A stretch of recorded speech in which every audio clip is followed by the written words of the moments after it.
All you see is a glimmer, then your ass is dead. That's right, we're talking about Steven Seagal's The Glimmer Man, starting right meow. Yes, that's right. We are talking about Steven Seagal movie from 1996, The Glimmer Man. This movie had a healthy budget of $45 million, but upon release, it only made 20.3 million. So this movie did not make money for the studio. A matter of fact, after the first Under Siege, Steven Seagal's movies, I mean, he did Undeadly Ground after Under Siege. That did not make money. It was kind of a bomb. Under Siege 2 did okay. With international in the U.S., it did okay. It made a little bit of money. But then this film, the year later after Under Siege 2, this was when his career was in a decline. The movie then started not making money back.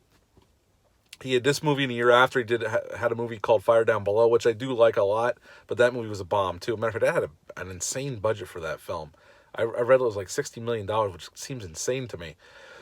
But, yeah, that movie was a bomb, too. I remember seeing that in the theaters. But, and then after that, I think he had a movie with Ja Rule that maybe went in the theaters. That movie sucked badly. And then he didn't have another movie in the theaters until Exit Wounds, which that movie's okay. And then ever since then, he's been negated to the dustbin of direct-to-video films, and they all pretty much suck. But today we're talking about The Glimmer Man.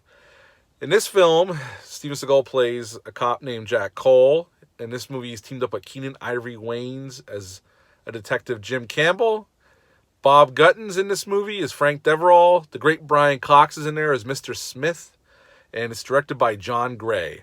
Doing a little research for this film, I found out that Tommy Lee Jones was originally supposed to play Mr. Smith in this film, and that Brian Cox replaced him at last minute before production started. I guess they were trying to reteam them, but Tommy Lee Jones dropped out for whatever reason. Also, this movie was originally supposed to be longer. As it stands now, it's 91 minutes long. It's a fast watch, and you could tell the movie was cut to pieces. Warner Brothers wanted to cut shorter. They cut out a lot of more comedic scenes, more interactions with Cole and Campbell, and more of Cole's wife was in the film, but they cut all that stuff out. Also, the movie had a bigger budget originally. It was supposed to be a bigger action picture, but Warner Brothers made them cut the budget down and cut action scenes. Although still, it had a $45 million budget, which back in 95, 96, that was a pretty big budget for an R-rated action movie. But anyway, Steven Seagal plays a cop from New York who transfers to L.A. His kids are in L.A. with his ex-wife, moves there to be closer. And as the movie goes on, we find out that he's also ex-military because he used to work for Mr. Smith, who works for a government agency that they never really disclose. And that's where they find out why he's called.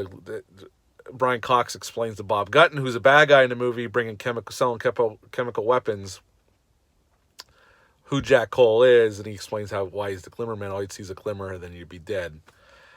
Keenan Ivory Wayans is a cop in L.A. who gets assigned to be Cole's partner, and Cole's a little strange, and Keenan Ivory Wayans' character really doesn't want to be his partner, but he does what he's told, and they become partners, and there's a serial killer on the loose, which is actually could have been really interesting if they would have stuck with that angle, but unfortunately they got into more a businessman selling chemical weapons to the Chinese or vice versa, or the Russians, and then all the stuff, the Russians are involved, and there's all this other stuff that's involved that doesn't really need to be there.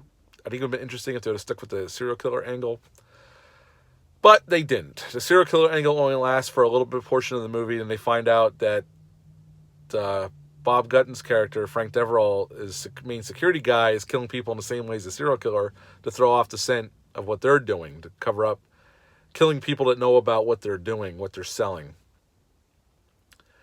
And Cole and Campbell find out, and they start investigating, and the closer they get, Frank Deverell tries to have him killed unsuccessfully, because you can't kill Steven Seagal in these movies. There's only one movie he ever died in, folks, and that was an executive decision. And that was more because he was the secondary character. Kurt Russell and Halle Berry were the stars of that film.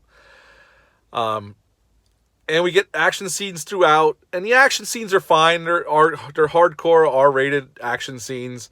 Although I will say there was more shaky cam in this movie than I remembered. There's some parts, there's a car chase, and there's some shaky cam in that before it was popular, and it's kind of annoying because I hate shaky cam. But there's some of that in this film. The action scenes are handled pretty good.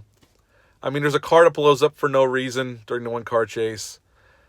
But it's an R-rated action film in the 90s, man. It doesn't all have to make sense, right?